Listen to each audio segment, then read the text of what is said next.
बिस्मिल्लाहिर्रहमानिर्रहीम।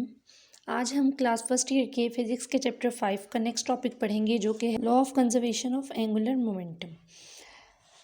सबसे पहली बात हमारे पास हमने पढ़ा एंगुलर मोमेंटम क्या होता है कि L equal to are cross p. Angular momentum को L से शो करते हैं।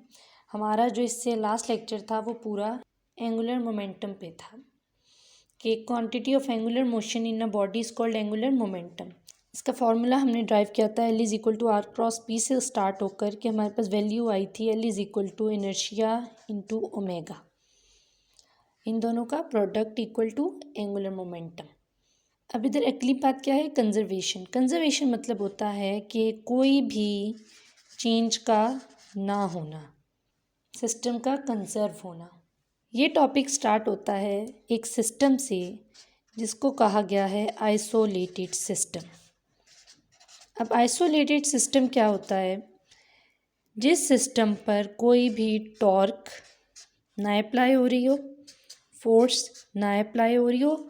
अगर ये एक सिस्टम है तो इसके ऊपर आउटसाइड से कोई भी फोर्स एक्ट ना कर रही हो, जो है इसके अंदर प्रोसेस हो रहा है, ठीक है। आउटसाइड से इसके ऊपर कोई फोर्स, कोई टॉर्क कुछ ना लगाया जाए।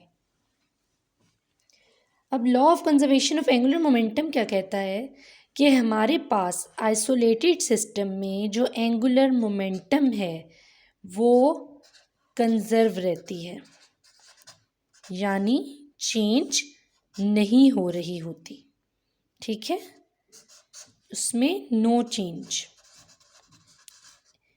क्या कहता है law of conservation of momentum कि किसी भी एक्सटर्नल टॉर्क, एक्सटर्नल फोर्स की एब्सेंस में जब वो ना अप्लाई की जाए, हमारे पास सिस्टम कांस्टेंट रहता है, सिस्टम की एंगुलर मोमेंटम कंजर्व्ड रहती है, ठीक है। ये है इसकी बेसिक लॉजिक।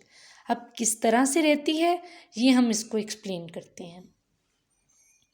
अच्छा, अब अगर एक सिस्टम हो हमारे पास कि ये कोई भी हमारे पास एक सर्कुलर मोशन में कोई सिस्टम है जो वर्क कर रहा है, ठीक है, ये इस तरह रोड से अटैच है, सर्कुलर फॉर्म में ये मूव करेगा। अब आप इसको समझो, इसका हमारे पास रेडियस जैसे हमने पहले पढ़ा, आर इसका distance from the axis of rotation, इसका आर रेडियस है इस डिस्क का, या जो भी आप इसको नाम दो। अब आपने यहाँ तक इस चीज़ को लॉक कर देना है, ठीक है। ये ऊपर की इसकी एक्सप्लेनेशन थी जो बेसिक मैंने आपको बताई। अब हम एक एग्जाम्पल के तहत इसको प्रूव करेंगे। ये एक डिस्क है, ये इस वक्त मूव कर रही है, या इसकी जो इनिशियल वेलोसिटी है, इनिशियल एंगुलर वेलोसिटी क्या है, ओमेगा। अब ये ओमेगा आई से मूव किए जा रही है इनिशियल एंगुलर वेलोसिटी से, बहुत इंपॉर्टेंट बात है। अब इसके ऊपर हमने टॉर्क अप्लाई कर दी, ठीक है। अगर हम एक डिस्क पे जो कि इनिशियल वेलोसिटी आई से रोटेशनल फॉर्म में एक्सिस ऑफ रोटेशन के गिर्द मूव कर रही है, उस पर हमने टॉर्क अप्लाई कर दी है, तो क्या होगा, इसकी एंगुलर वेलोसिटी चेंज हो जाएगी।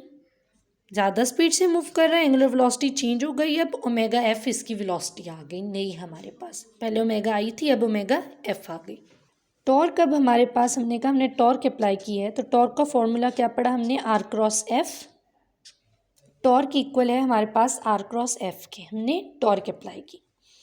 दूसरी बात, एफ हमारे पास अब क्या है, हमने एक एक चीज़ में वैल्यू पुट करते जाना है, और हम ये प्रूव करेंगे कि आइसोलेटेड सिस्टम में जो कि अभी हमने टॉर्क अप्लाई की, अगर ये अप्लाई ना की जाए तो एंगुलर मोमेंटम कंजर्व रहता है। ये चीज़ हम प्रूव कर रहे हैं, इसलिए इन स्टेप्स को आपने बहुत गौर से देखना है।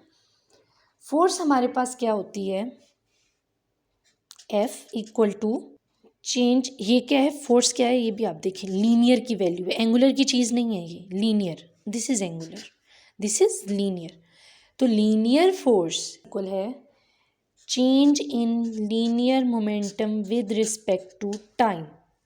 एक चीज़ आ गई, ये हमने अप्लाई कर दी, R cross delta P by delta T, ठीक है, लीनियर मोमेंटम लीनियर टाइम। अब इधर आप देखें, एक और चीज़ बन गई हमारे पास, हमने एंगुलर मोमेंटम अभी लास्ट लेक्चर में पूरा एक्सप्लेन किया कि एल हमारे पास इक्वल होता है आर क्रॉस पी के, ठीक है। तो डेल्टा एल हमारे पास इक्वल होगा आर क्रॉस डेल्टा पी के। इधर हम लिख सकते हैं कि टॉर्क इक्वल है, ये वैल्यू बन रही है हमारे पास, तो delta L by delta T. Torque is equal to change in angular momentum with respect to time. Change in angular momentum with respect to time is equal to torque. अब इस डेफिनेशन को आप एक और किस तरीके में कहोगे कि जो आपकी बुक में भी लिखी है कि rate of change in angular motion of the body is equal to applied torque on the body, ठीक है। अप्लाइड टॉर्क, अब हम आ जाते हैं, ये फॉर्मूला हमने ड्राइव कर लिया कि एंगुलर मोमेंटम और टॉर्क का क्या रिलेशनशिप है। हमने प्रूव क्या करना था कि अगर टॉर्क अप्लाई ना करें तो एंगुलर मोमेंटम हमारे पास सिस्टम में कंजर्व रहे। अब हम इसको ड्राइव करते हैं कि law of conservation of angular momentum क्या कह रहा है हमें कि अप्लाइड टॉर्क ज़ीरो हो, कोई भी फोर्स अप्लाइड ज़ीरो हो, तो law of conservation of angular momentum conserve रहेगा। अब अगर हम पुट करें कि टी अप्रोचेज ज़ीरो है, टी इक्वल टू ज़ीरो है, टॉर्क की जगह ज़ीरो आ गया, delta L by delta T. What does it mean कि अगर कोई भी applied torque equal to zero हो जाए तो हमारा जो कि एंगुलर मोमेंटम है वो कांस्टेंट रहती है, कंजर्व रहती है, उसमें जो चेंज है वो ज़ीरो है, विद रिस्पेक्ट टू टाइम उसका चेंज ज़ीरो है, दैट इज़ कांस्टेंट। अब यहाँ से आपके पास, यहाँ तक तो आपने साबित कर दिया कि अगर टॉर्क ज़ीरो हो, applied torque applied force zero है, तो law of conservation angular momentum constant है। इसका प्रूफ क्या है आपके पास? अब एक तो मैं आपको इसका प्रूफ बताती हूँ अगर आपने थ्योरी लिखनी हो, ठीक है। मैंने आपको क्या बता दिया कि आपके पास एंगुलर मोमेंटम कांस्टेंट है, चेंज नहीं हो रहा with respect to time applied torque zero होने पर। अब आप इसकी थ्योरी सुनो। जब आपके पास, इधर मैं अगर ड्रॉ कर दूं आपको, ये एक सिस्टम है, ठीक है। अगर इस सिस्टम पर आपके पास कोई भी फोर्स अप्लाई नहीं हो रही, इट मीन्स कोई फोर्स अप्लाई नहीं हो रही, आपके पास चेंज इन वेलोसिटी नहीं होगा। चेंज इन वेलोसिटी नहीं होगा तो आपके पास एक्सेलरेशन नहीं प्रोड्यूस होगी। तो आपके पास इसमें और क्या हो रहा है, फोर्स न अप्लाई होने से कोई भी मैस में चेंज नहीं आ रही, मैस में भी चेंज नहीं आ रही, वेलोसिटी में चेंज नहीं आ रही, किसी चीज़ में चेंज नहीं आ रही, तो आपका मोमेंटम भी चेंज नहीं हो रहा, वो नहीं चेंज हो रहा, वो क्या है, कांस्टेंट है। ये एक थ्योरी, आप पूरे जुमला इसको लिख सकते हो। अच्छा, अब आप अपनी इस थ्योरी को एक्सप्लेन कैसे करोगे? इसमें एक और लॉजिक है कि एल को हम इक्वल लिखते हैं आई ओमेगा के। ऐसा कोई चीज़, ओमेगा तो आपके पास हो गया क्या, एंगुलर वेलोसिटी, ठीक है। क्या इनर्शिया में भी चेंज नहीं आ रहा? यहाँ ये दोनों चेंज हो रहे हैं। ऐसा क्या हो रहा है कि आपके पास एल चेंज हो ही नहीं रहा? सिस्टम के अंदर तो कोई प्रोसेस हो रहा होगा ना, इसके अंदर कुछ भी, कोई सर्कल है, कोई टायर है, वो मूव कर रहा है किसी वेलोसिटी से, तो वो तो मूव कर रहा है, इट मीन्स उसका इनर्शिया भी चेंज हो रहा है, उसका कोई ना कोई वेलोसिटी भी चेंज हो रही है। अब इस चीज़ को हम समझते हैं L is equal to I omega के फॉर्मूले से, कि अगर एक बंदा है वो इधर स्प्रिंग बोर्ड पे खड़ा है, ठीक है, कोई भी बंदा है इधर स्प्रिंग बोर्ड पे खड़ा है, उस बंदे ने इधर पानी में छलांग मारनी है, स्विमिंग पूल है, बंदा इधर खड़ा है और उसने इधर पानी में छलांग मारनी है। जब वो बंदा इधर से छलांग मारता है, ये एक उसकी पोजीशन है जब वो नीचे जा रहा है, ये उसके मिडल में पोजीशन है, और जब वो पानी के अंदर पहुंचता है, ठीक है, जब वो इधर से आ रहा होता है तो वो क्या करता है, छलांग मारते हुए अपने बाजू वगैरह सब कुछ सीधा कर लेता है, उसके बाजू बिल्कुल सीधे होते हैं, टांगें सीधी होती हैं, सीधा खड़ा होके छलांग मारता है, वो हल्का सा टिल्ट होता है। अच्छा, अगर आप इस बंदे के हाथों से और उसकी बॉडी का रेडियस निकालो तो आपके पास एक सर्कुलर फॉर्म में ये फॉर्म आ जाएगी, इसको आप लिख सकते हो आर। इस बंदे का एंगुलर मोमेंटम इस टाइम पे था जब इसने छलांग मारी, यहाँ से ये इधर है, ठीक है, आई 1 पहला इनर्शिया और ओमेगा 1 इसकी वेलोसिटी थी। इसका एंगुलर मोमेंटम मूवमेंट इस तरह से इसने इधर से छलांग मारी है। जब वो बंदा पानी से और इस अपने स्प्रिंग बोर्ड से सेंटर में है तो उसने क्या किया, अपनी बॉडी को वो कर्ल कर लेता है। ठीक है, अगर हम इसका इधर सर्कल ड्रॉ कर लें, ये आर इस आर से छोटा होगा। एक बंदा यूं खड़ा है और एक बंदा अपनी बॉडी को यूं सर्कुलर फॉर्म में ले आया है। ठीक है, इसका ये आर इस आर से छोटा है। इस वैल्यू को हम कहते हैं I2 ओमेगा 2। एक हमारे पास इनिशियल एंगुलर मोमेंटम है, एक हमारे पास फाइनल एंगुलर मोमेंटम है। इनिशियल पे हमने क्या कहा कि उसकी इनर्शिया I1 था, ओमेगा 1 था। दूसरे पर हमने कहा कि उसकी वैल्यू I2 ओमेगा 2 है। अब हम देख रहे हैं कि कंजर्व कैसे रह रहा है एंगुलर मोमेंटम। इनर्शिया का रिलेशनशिप हमने पढ़ा था कि इनर्शिया इक्वल होता है mr² के।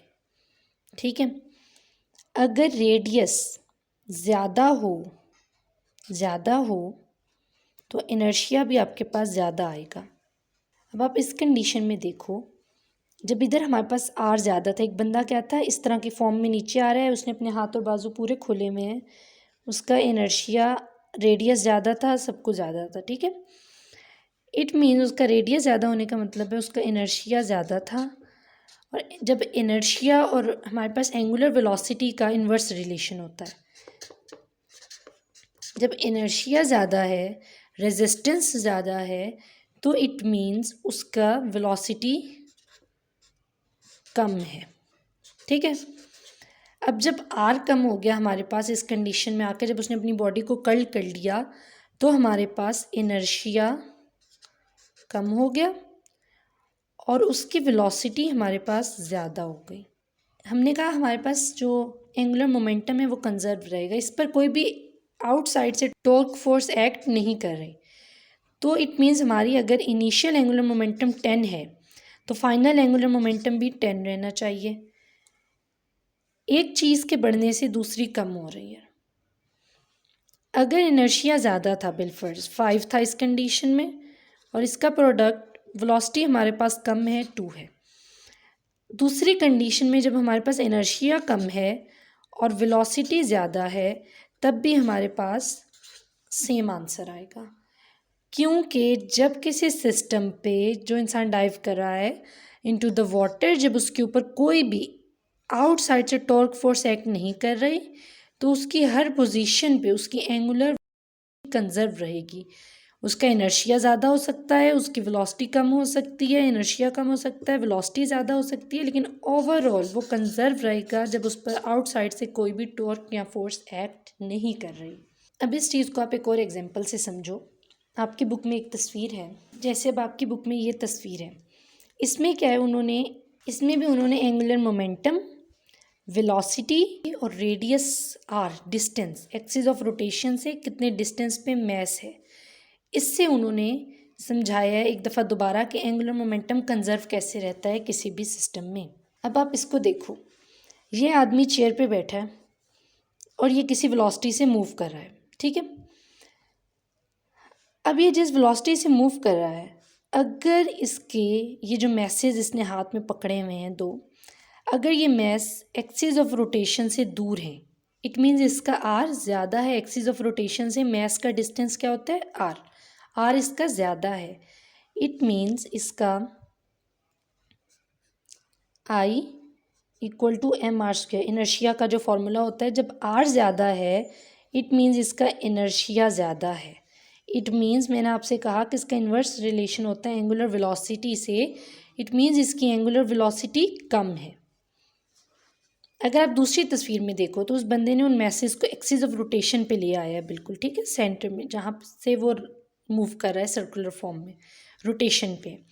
अगर मैस एक्सिस ऑफ रोटेशन के करीब आ जाए और आर कम हो जाए, अब एंगुलर मोमेंटम का फॉर्मूला हमारे पास क्या था कि एल इक्वल है आई ओमेगा के।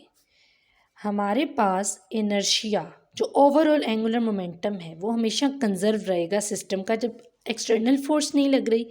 हाँ, ये पॉसिबल है किसी कंडीशन में इनर्शिया ज़्यादा हो जाए, किसी कंडीशन में इनर्शिया कम हो जाए। इस कंडीशन में क्या है, हमारे पास ये ज़्यादा स्पीड से मूव करेगा क्योंकि आर कम है हमारे पास। और इसका इनर्शिया हमारे पास कम आएगा, ठीक है। इसका इनर्शिया कम आएगा, इसका इनर्शिया ज़्यादा आएगा। ये था हमारा आज का लेक्चर। आई होप आपको ये टॉपिक क्लियर हुआ होगा। अगर आपकी कोई भी कन्फ्यूजन है तो आप कमेंट सेक्शन में पूछ सकते हैं। इस वीडियो को लाइक करें, कमेंट करें, शेयर करें और चैनल को ज़रूर सब्सक्राइब करें।